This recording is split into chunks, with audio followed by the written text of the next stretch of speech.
tenemos por aquí a Ainara Aristoy. Hola Ainara, ¿cómo estás? ¿Qué tal? ¿Cómo estáis? Pues muy bien. Oye, hacía mucho que no nos veíamos, ¿eh? Demasiado ya, ¿eh?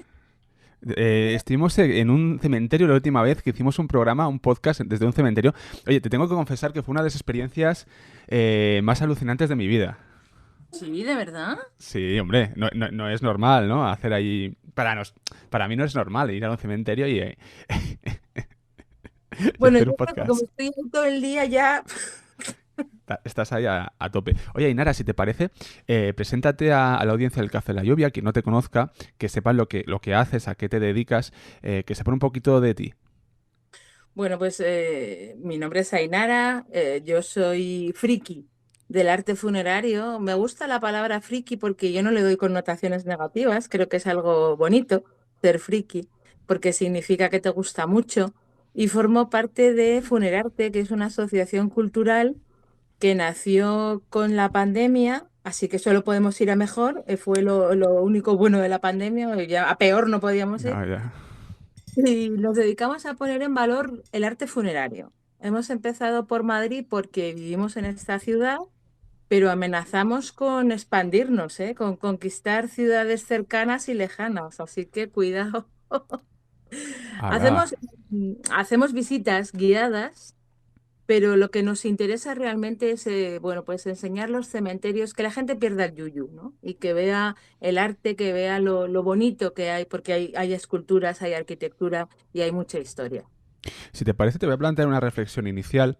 Yo creo que hablé contigo de ellos la otra vez también, porque has dicho que no de Yuyu. ¿Qué nos pasa con la muerte? ¿Qué nos pasa con los cementerios? ¿Ha habido un cambio en las últimas décadas en cuanto a la concepción de la muerte por parte de las sociedades, en concreto, ¿no? Aquí en Occidente?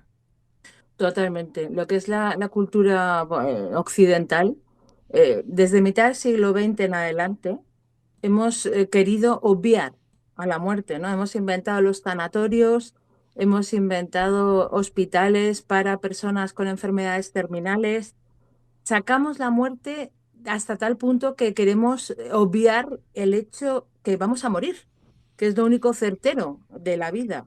Que no digo yo que tengamos que estar todo el día con el drama, que tampoco es necesario, pero sí que deberíamos tener esa conciencia de que al final lo que nos va a tocar es lo que nos va a tocar, porque tendríamos unos procesos de duelo pues más naturales, ¿no?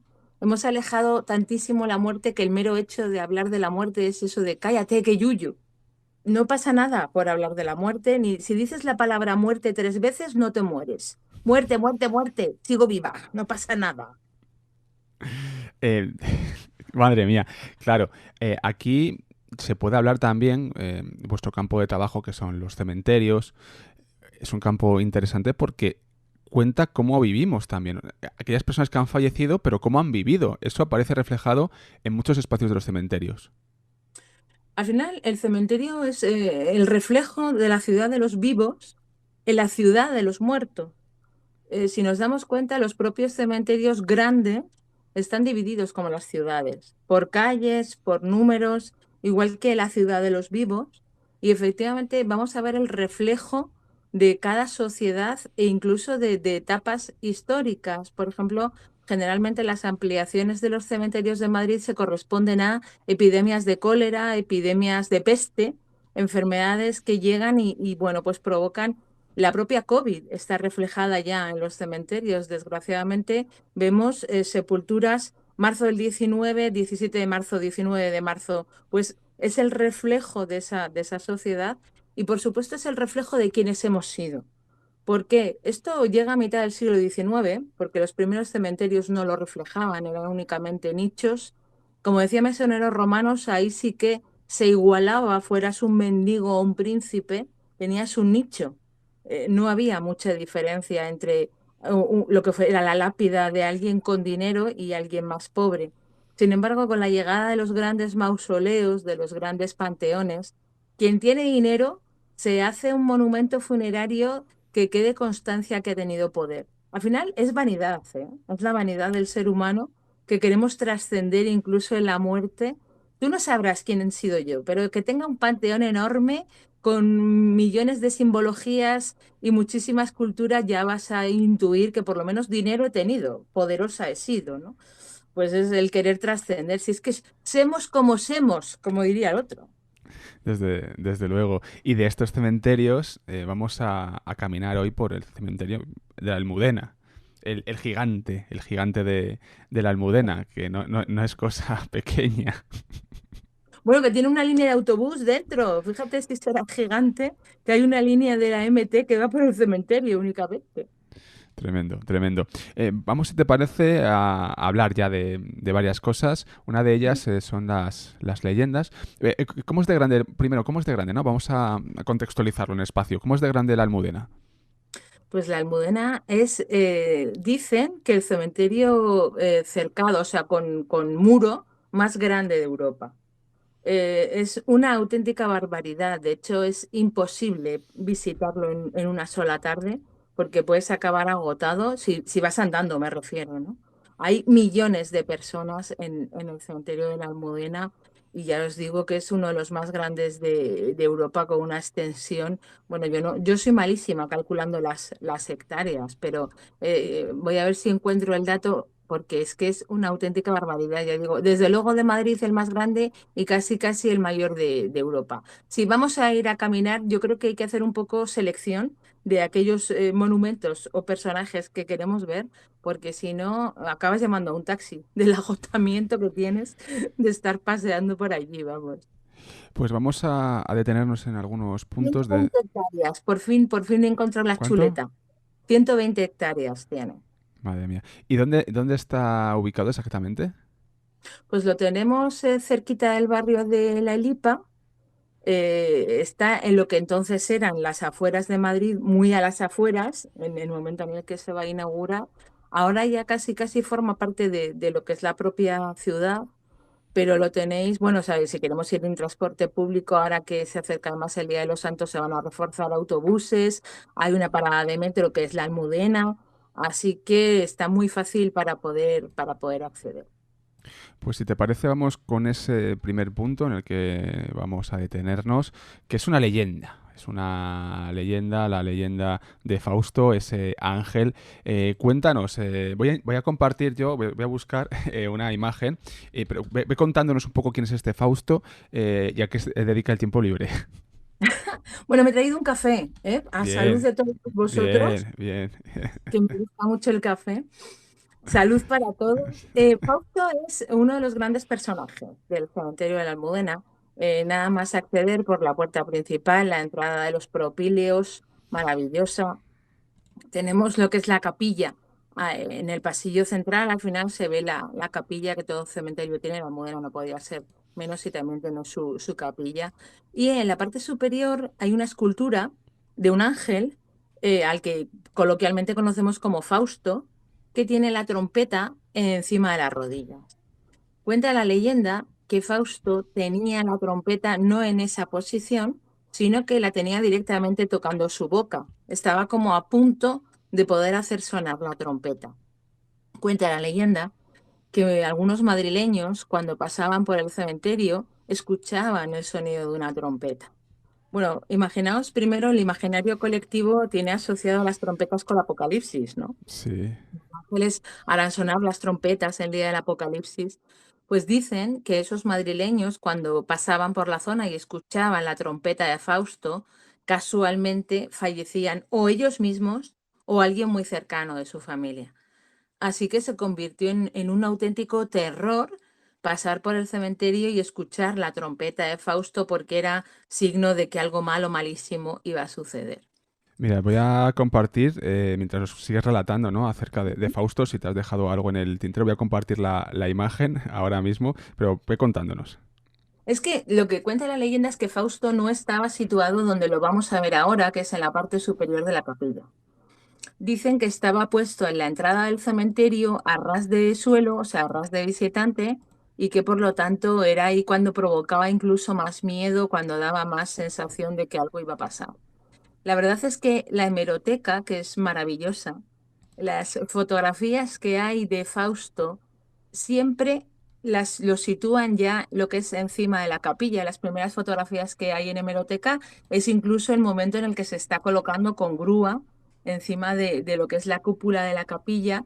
Y me vais a perdonar, pero es que Fausto desde inicio tiene la trompeta encima de las piernas. Siempre. Parece ser, yo siento desmontar la leyenda. Joder, no me digas esto.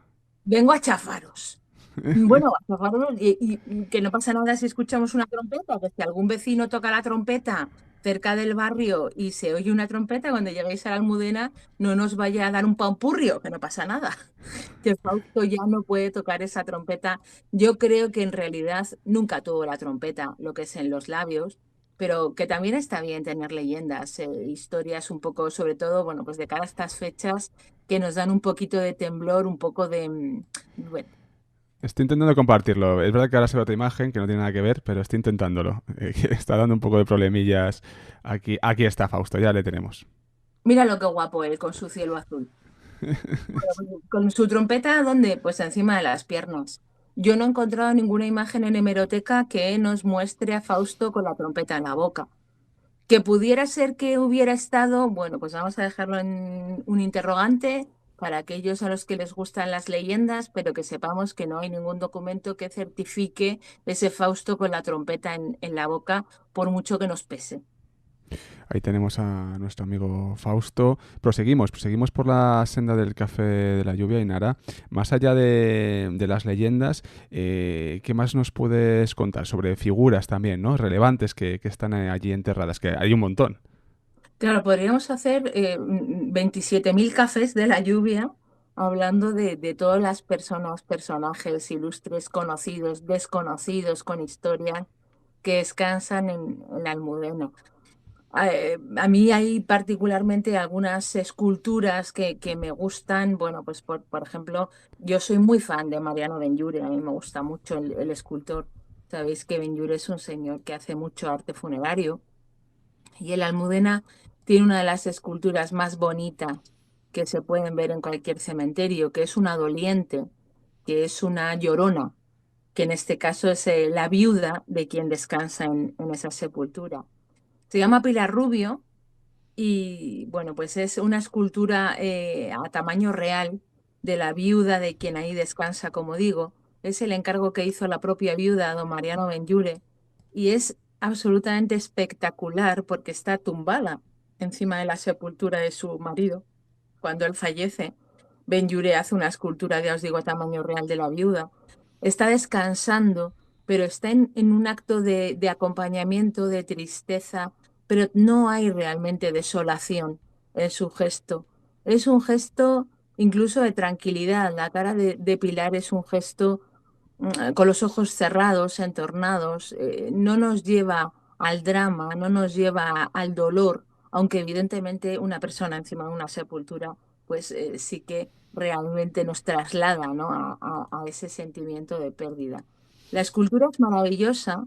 Benlliure tiene una delicadeza exquisita, y eso que generalmente Benlliure es muy poco sibilino, es un señor que va mucho a la víscera, ¿no? En sus composiciones. Pero con Pilar hace una excepción. Es una mujer menuda, es una mujer, le da forma sinuosa al cuerpo, pero lo cubre con una especie de vestido largo, no podía ser de otra manera. Pero hay un detalle que me gusta mucho y es, le pone unas flores, le pone unas rosas que esculpe en bronce, diferenciando el material de Pilar, que es piedra, al de las flores. Y cuando nos acercamos a ver a Pilar por delante, sus manos están entrelazadas y se ven perfectamente la alianza, esa alianza de amor por ese marido que falleció y que, bueno, pues la dejó sola. Pilar representa a esas mujeres dolientes, como digo, es muy habitual en los cementerios ver a mujeres en escultura acompañando a los difuntos. Generalmente figuras femeninas, hay muy poco caballero, hay muy poca figura doliente masculina. En algunos cementerios de Europa, en Viena, por ejemplo, sí que se ven algunos. Lo que vemos normalmente son jóvenes efebos con alas, ángeles, pero no la persona doliente como sí que solemos ver a las féminas. Pilar es una escultura, bueno, yo he estado horas, literalmente, más de 2 horas allí observando, porque parece que en algún momento te va a mirar, va a girar el rostro y te va a preguntar si la acompañas, ¿no? En esa espera, bueno, pues doliente, en esa espera, supongo yo, a encontrarse con su marido o a que él resucite. Es una de las esculturas más bellas de Benlliure. La tenemos en un cementerio, pero podría estar perfectamente en cualquier museo, en el Museo del Prado o en cualquier museo importante del mundo, porque es deliciosa, ¿no? Es, bueno, pues el bien hacer de este escultor, pero además su sensibilidad, su cariño incluso, y ese amor, esa tranquilidad triste, dolorosa, pero amorosa que tiene Pilar, bueno, pues encima de la sepultura de su esposo. Perdóname que me enrollo, es que me encanta No, esta. no, no, no. Ya nos encanta que te enrolles y que nos ilustres con palabras, que también esto va al podcast, así que no, es perfecto, es perfecto. Bueno, Benlliure tiene una larga trayectoria, dilatada trayectoria, ¿no? En cementerios de arte funerario. Yo estuve contigo también en otro cementerio y vimos algo de él, si no me acuerdo, o sea, si no recuerdo mal. Sí, sí. Benlliure es un escultor que hace mucho, hace obra civil también, que en Madrid la tenemos, pero hace mucho arte funerario y hace también imaginería religiosa, imágenes de Semana Santa, ¿no? Los pasos que conocemos. Benlliure es un señor que trabaja el arte funerario además desde una perspectiva, como os decía, bastante visceral normalmente. Es un señor que busca siempre removernos un poco por dentro. Vimos juntos el Cristo que está en San Isidro, que es un Cristo espectacular, pero vamos a poder encontrar obra de Benlliure, por ejemplo, también en el cementerio de San Justo. Tiene una escultura de un linotipista maravilloso, recordando el viejo periodismo, ¿no? Esos periodistas de antaño que tenían que juntar las letras para decir aquello de paren las rotativas. Bueno, pues tiene también, es un escultor, yo creo, y es mi humilde opinión, que no está lo suficientemente valorado. Bueno, es verdad que este año se ha hecho un ciclo de arte de Benlliure en Madrid, lo ha organizado, creo que ha sido, no sé si ha sido la comunidad o el ayuntamiento, ha sido una institución oficial, pero qué triste que en ese ciclo no han hablado del arte funerario de Benlliure. No han puesto ninguna de sus obras funerarias. Y Benlliure es un escultor, bueno, pues muy importante en el ámbito funerario nacional, europeo y mundial, que aparte de su escultura civil, que por supuestísimo en el Retiro ha habido pues varias guías para explicar sus obras, o tenemos también por las calles de Madrid algunas esculturas, pero obviar, volvemos al comienzo, ¿no? Obviamos la muerte, obviamos los cementerios, aunque esté Benlliure dentro haciendo cosas maravillosas como esta doliente. Vamos con más figuras femeninas, en este caso personas que están enterradas. Hay algunas incluso que están fuera de ese espacio sacro a otro espacio. Cuéntanos, y además digamos que hay cosas que se han tergiversado. Tenemos, y hablamos del cementerio civil, del cementerio civil de la Almudena, pertenece en realidad a la necrópolis. El cementerio del Este, que es así como se llamó en origen, todos lo conocemos como el cementerio de la Almudena, pero su nombre era el cementerio del Este, porque Madrid iba a tener cementerio general del norte, del sur, del este y del oeste. El del norte y el del sur los tuvo, aunque se desmantelaron. Se construyó después el de la Almudena y en ese momento se hace un cementerio, se constituye un cementerio civil. ¿Por qué? Pues porque tenemos suicidas, tenemos personas que no son cristianas, tenemos, bueno, pues diferentes religiones también, que en ese momento no podían estar enterrados en el mismo lugar por la fe, por la creencia católica que el resto de los creyentes, ¿no? Actualmente eso no es así. Cualquier persona ya no está bajo el parámetro de la religión, de la fe, pero en ese momento sí.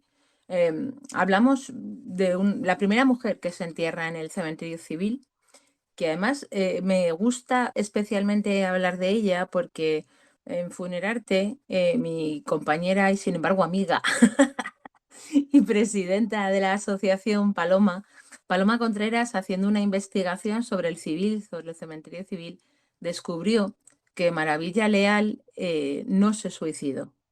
Cuenta el relato, donde lo busquéis, todo el mundo ha repetido la historia de que era una joven que se suicidó por amor y entonces, claro, no la podían enterrar en la parte cristiana, en la parte católica, por ser suicida, y que entonces construyeron el cementerio civil. Ya había una ley preconizando que las grandes ciudades debían tener cementerios civiles, pero que fue por el suicidio de Maravilla.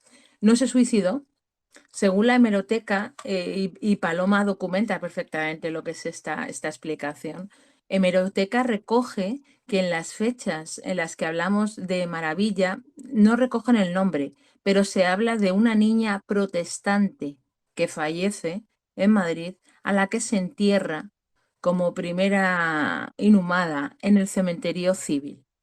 ¿Qué quiere decir esto? Que lo que nos cuenta el relato pudiera no ser cierto, no fue un suicidio por amor, aunque sea mucho más romántico y sea mucho más, sino que falleció de enfermedad, pero era una niña cuyos papás eran protestantes. Además dice el relato que el mismo rey acudió al entierro de Maravilla. Bueno, pues el rey, creo que en esos momentos, según recoge la propia hemeroteca, estaba por Aranjuez, haciendo una caza, un paseo. Ante lo cual la historia se tambalea, pero es verdad que, bueno, tenemos un maravilloso cementerio civil, que eso es espectacular, donde está ella como primera persona enterrada, pero donde hay personajes. Podríamos estar hablando 7 programas, ¿eh? Oye, pues Porque hay no muchísimos personajes y yo no callo. O no, no, sea, esta es una buena idea. Está anotado, iremos de vez en cuando, si te parece, nos asomaremos. Vamos con lo que teníamos puesto sobre el papel. Eh, a mí me parece increíble también el tema de los suicidas que comentabas, sí. aunque esta persona no se haya suicidado, pero también les enterraban extramuros, como se solía decir.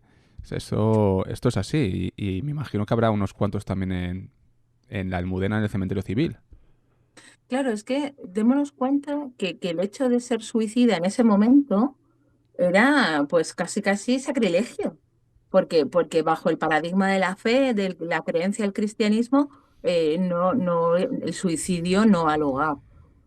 Por ejemplo, tenemos temas espinosos como los niños que fallecen antes de ser bautizados, porque libres de culpa no les ha dado tiempo a ser bautizados y desgraciadamente la mortandad infantil en el 19 azotaba de una manera increíble, ¿no?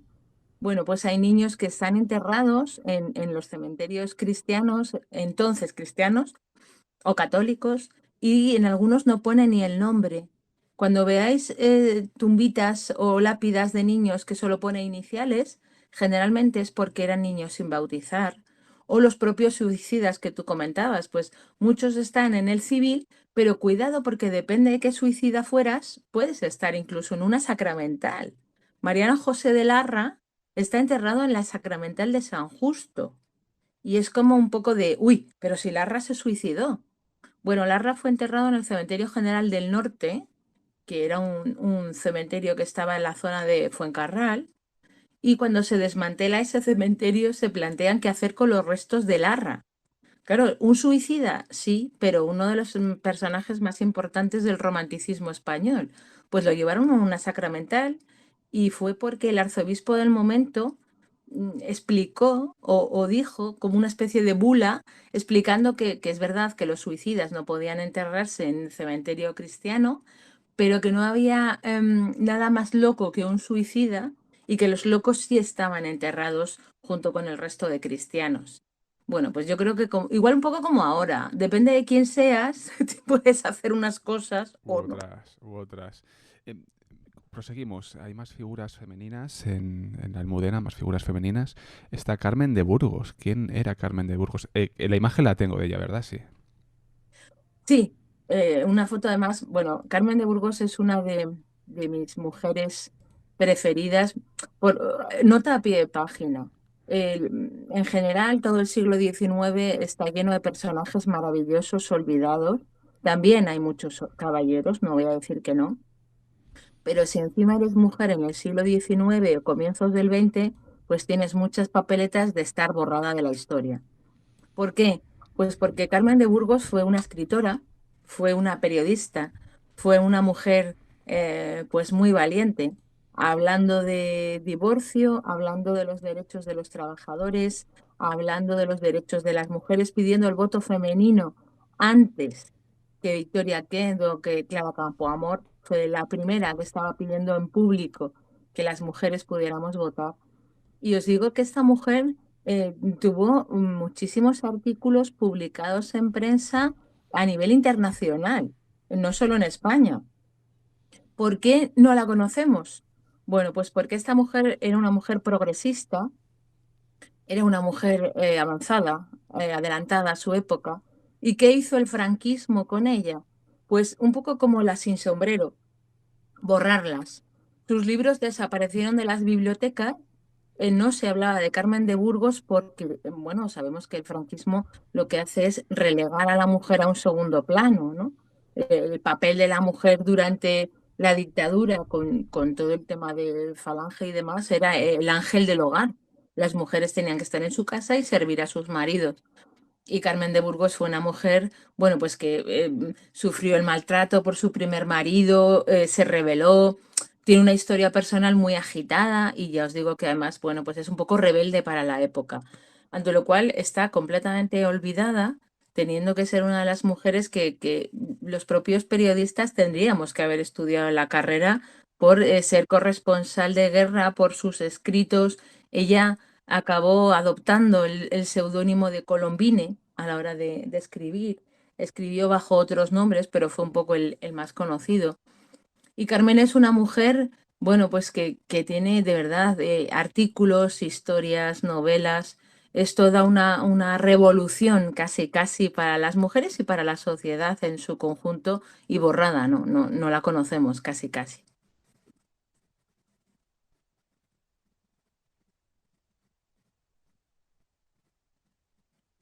No te estoy escuchando. Ahí teníamos el legado de Carmen de Burgos, que Te había perdido, perdona. no, no, era yo, que no me había quitado el micro, no te preocupes, era yo. Tenemos su legado y que habrá que ampliarlo, habrá que hablar más acerca de ella, de su obra, de su legado ya en el futuro, porque es un nombre que acabo de apuntar en la libreta, así que si se apunta en la libreta hay que tocarlo. Vamos sí, Te dejo solo un detalle de Carmen. sí, Cuando murió Larra, bueno, cuando Larra se suicida, Carmen va a la familia de Larra, recupera documentos del propio Mariano y escribe un libro sobre Mariano José de Larra, contando la vida, sus amoríos, y es algo completamente desconocido. no tenía ni Es un idea. libro accesible, y gratuito, porque como ya han pasado muchos años, lo podéis encontrar en la hemeroteca de manera digital y gratis. Mira que yo soy muy de Larra y no tenía ni idea de esto. Sí, sí, pues maravillosa. Jolín.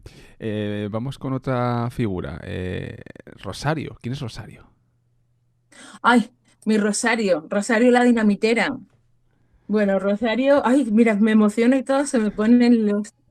Rosario la Dinamitera es uno de los poemas más, no sé cómo describirlo, más sentido. Bueno, todos los poemas de Miguel Hernández son sentidos, ¿no?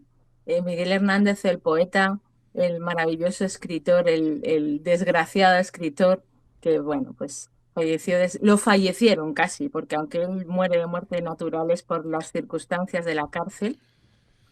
Miguel Hernández conoce a Rosario en Madrid. Rosario la Dinamitera es una mujer que probablemente los que allá por los años 80, 90 fumábamos, bueno, pues no estaba tan mal visto, porque en esos tiempos pues le dábamos al tabaco, tenía un estanco en Vallecas y era una estanquera a la que le faltaba una mano. Entonces, con todo el cariño, en el barrio de Vallecas era la estanquera Banca. La conocíamos así, pues la estanquera, claro. Al final, yo me enteré tarde, cuando ya ella había fallecido. Rosario la Dinamitera es Rosario a la que Miguel Hernández dedica un poema, hablando precisamente de su condición de miliciano. Ella, cuando era muy joven, se fue con los republicanos de manera voluntaria, se unió al bando republicano en la guerra y fue dinamitera. Pero además, como los hombres, exactamente con el mismo valor. Ella perdió una mano porque manipulando dinamita bueno, pues para la guerra le explotó y por eso perdió su mano, por eso tenía la mano amputada. y Miguel Hernández le hizo un poema, maravilloso poema. A mí siempre me ha corroído un poquito la curiosidad, porque entiendo que Miguel Hernández se cruzó con cientos de milicianos. Miguel Hernández conoció probablemente a muchísimas mujeres a lo largo de su recorrido vital. ¿Por qué a Rosario un poema y al resto no, ¿no? ¿Qué le unió con Rosario la Dinamitera para que le hiciera ese poema maravilloso en el que además, bueno, pues nos explica esa historia de una mujer valiente, de una mujer que se comportó como el resto de señores, aunque en su condición de fémina podíamos imaginarla más cobarde o más retraída, y además le da como ese valor. Bueno, Miguel Hernández sabemos todos que era simpatizante, que estaba a favor de la República, del bando en el que estaba Rosario, y entonces le da la condición de mujer importante, ¿no? Es curioso que, como os digo, años después de, bueno, ella estuvo en prisión, le conmutaron la pena de muerte por años de cárcel, consiguió salir, sobrevivió, y años después en Vallecas tenía ese estanco al que yo alguna vez acudí y me enteré después, a posteriori, cuando ella falleció, de por qué era Rosario la Dinamitera y que aquella mujer maravillosa que le faltaba su mano, pues era por la desgraciada guerra, ¿no? Es un personajazo, ¿eh, Rosario? Madre mía, vaya historia que nos cuentas. Yo Ay, no tenía ni idea, no tenía ni idea. Ya estamos casi en el tramo final, Ainara, que el tiempo vuela. O sea, esto es impresionante. pero pasa muy rápido esto, Sí, ¿eh? sí, esto pasa muy rápido.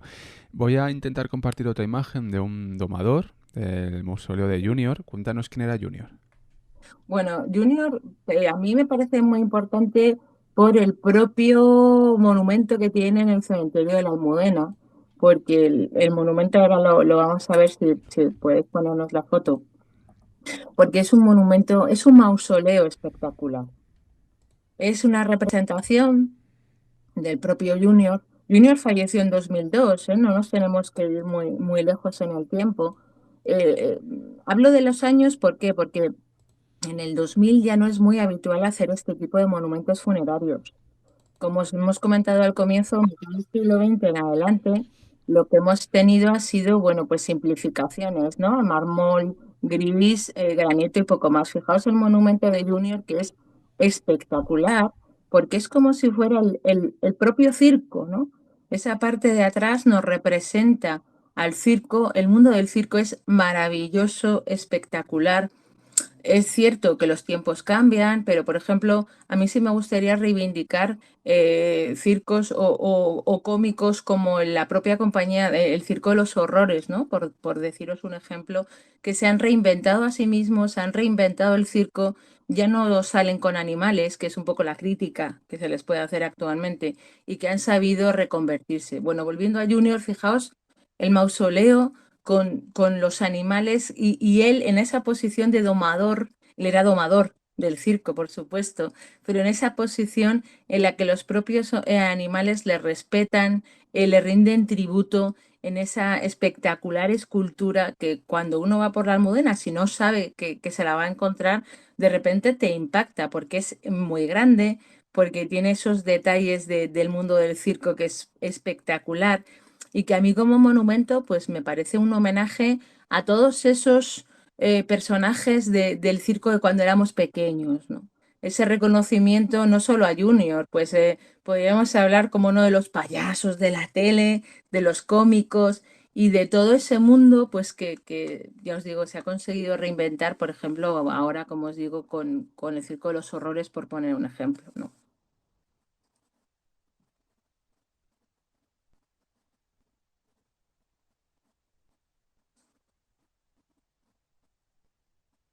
Ay, que no te estoy escuchando. No Ay, sé que qué me ha sí, pasado. soy yo. Ahora. Me había quedado sorda. No, estoy manipulando aquí mucho la mesa. No, te contaba que estamos ya en el tramo final del programa y vamos a terminar con el epitafio, ¿cómo no? Vamos a terminar con ese género y con alguna figura relevante que nos vas a traer ahora sobre la mesa. Bueno, los epitafios, yo soy súper fan de los epitafios, que también han cambiado muchísimo, porque ahora somos te queremos, no te olvidamos. A algunos les olvidamos y a otros permíteme que dude yo que les hayamos querido. Pero bueno, durante el siglo XIX sí que vamos a trabajar más el epitafio. Bueno, de hecho, finalmente dará lugar a las elegías, ¿no? a esos poemas de pérdida que vamos a tener, que son, bueno, pues estudiados incluso en el ámbito literario. Pero el epitafio es absolutamente maravilloso. En la Almudena paseando, pues hay epitafios. Hay uno precisamente en el cementerio civil que a mí me hace pensar mucho, porque es una sepultura de suelo muy sencilla, y el epitafio que dice es nada hay después de la muerte. Y te quedas como, madre mía, y me lo está diciendo así, en firme, qué fuerte, ¿no? Qué manera de... Hay epitafios divertidos, hay otros que son auténtica poesía, la despedida, el género de cultivar ese adiós de manera un poquito más literaria. Y hay uno en Almudena que es muy gracioso porque tiene una especie como de cajita y generalmente una botella de whisky, porque parece ser que el difunto quería que quien fuera allí a presentar sus respetos, pues le recordara pues tomándose un traguito. Mira, Tampoco la mira, botella, pero un traguito. qué bueno. ¿De quién hablamos? Es un particular, no diremos el Ah, nombre, porque no es un personaje. A veces a mí me gusta un poco guardar también la privacidad, ¿no? No sé si las personas particulares quieren salir a la palestra, no es nadie así ultra conocido. no es famoso. Para los frikis del cementerio sí, sí, claro que le conocemos. Y de hecho, a mí no me gusta el whisky, pero yo cualquier día voy y me tomo un gin tonic con él ahí al lado, ¿eh? Qué bueno, qué bueno. ¿Y de quién nos puedes hablar que haya escrito algún epitafio a alguien conocido? Pues vamos a ver, tenemos epitafios conocidos, por ejemplo, se me viene a la cabeza así, en el cementerio de San Justo tenemos uno maravilloso, también es uno particular, en Valencia es uno famoso, por ejemplo, Luis Eduardo Aute, Sí, falleció en 2020, año de la pandemia, y él tiene un epitafio en el que le dicen que es la luz y es como quien ha iluminado el camino de sus seres queridos, ¿no? Recogiendo un poco esa tradición del cariño de la literatura. Generalmente ya os digo que suelen ser epitafios de personas de otros siglos, de tiempo pasados, porque ahora somos, bueno, tenemos algunos divertidos. Tony Leblanc, que está en la Almudena. El grandísimo Tony Leblanc en su epitafio pone fin de la primera parte. Claro, un actor no puede tener otro epitafio. No sé cómo será la segunda parte con Tony, pero yo, bueno, pues si nos lo encontramos, que nos haga alguna segunda parte de película. O el de Gracita Morales, yo adoro a Gracita Morales, y aunque es un epitafio muy sencillo, solo le pusieron una actriz. Bueno, para mí una de las más grandes también, ¿no? Ahí el mundo de los actores sí que tiene un poquito más, pues, de ese recuerdo del epitafio más literario, más trabajado. Yo, por favor, si vais por la Almudena, ir fijándoos, por ejemplo, Lina Morgan no tiene puesto nada. Su nombre, Ángeles, y luego solo pone Lina Morgan. No le han puesto nada haciendo alusión a que fuera una de vale. las grandes empresarias, ¿no? Pero id leyendo que os van a sorprender esos recuerdos, esas lecturas de los que ya no están. Oye, Nara, ha sido un placer charlar contigo. Ya para cerrar, dinos un poco, oye, yo quiero hacer una visita con vosotros, una visita guiada. ¿Cómo podemos contactar con vosotras? Pues yo creo que lo más sencillo, ponemos en el buscador de buscadores Funerarte Madrid o Asociación Funerarte Madrid, y os invitamos a que vengáis, a que paséis con nosotras por los cementerios. Os invitamos a que vayáis sin nosotras también, porque bueno, el paseo en silencio es muy agradable y yo no callo, como habéis comprobado, así que si queréis disfrutarlo, pero estamos encantadas. Gracias por la invitación. Se me acaba también el café, esto está Claro, hecho a claro, posta. claro, claro. Yo, de verdad, darte las gracias porque siempre nos tratáis con cariño por la invitación y bueno, pues ya lanzo a ver si nos invitáis más a menudo. Sí, sí, sí, desde luego. Muchísimas gracias. Cuidaos mucho. A vosotros, gracias. Gracias. Hasta luego, Ainara. Adiós. Chao. Ahí teníamos a...